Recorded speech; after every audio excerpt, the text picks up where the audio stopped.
Joining us now to discuss the possible effects this decision could have on the midterm elections this November is Isgur Flores. She is the Deputy Communications Director for the Republican National Committee, and she joins us from Washington this morning. Ms. Flores, thanks for being with us.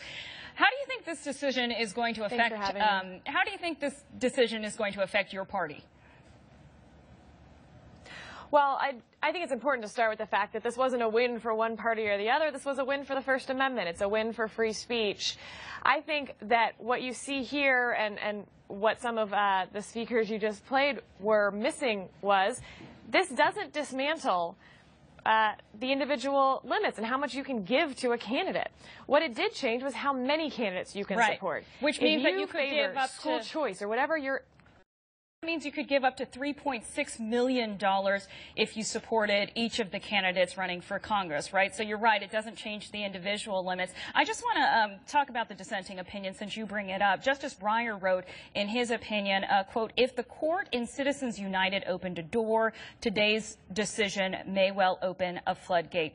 Are you concerned at all that all of this money flowing from a small number of very rich people is going to corrupt the political system?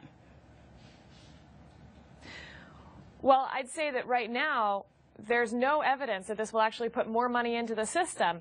Those donors already can give to any number of outside organizations, 501c4s, 527s, PACs. What this does do is allow them to give money directly to candidates. That's disclosable. You can see everything that's going on FEC.gov, and it's actually a pretty easy website to use. Right. A lot of people are saying at least it offers this transparency if you do donate.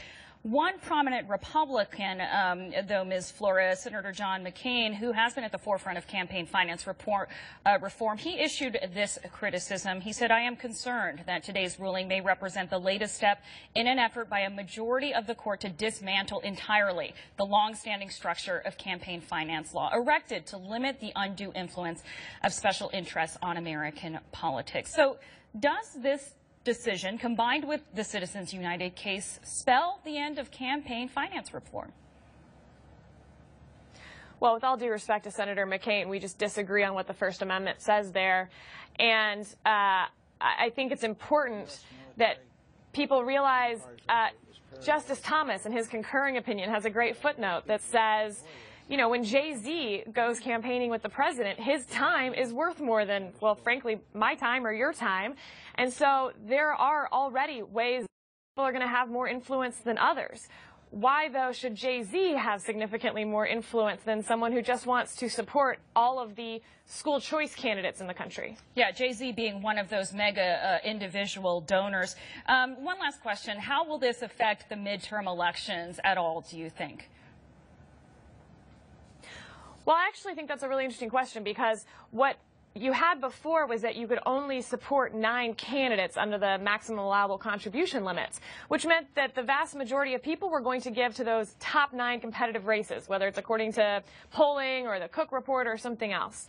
What you have now is that we can expand the map. We will have more competitive races in the country. I think that means getting to talk about more ideas, more solutions to the problems that Americans are facing, and we could always use more of that. So I think it will actually expand the map and where all we're looking at for elections in the next season.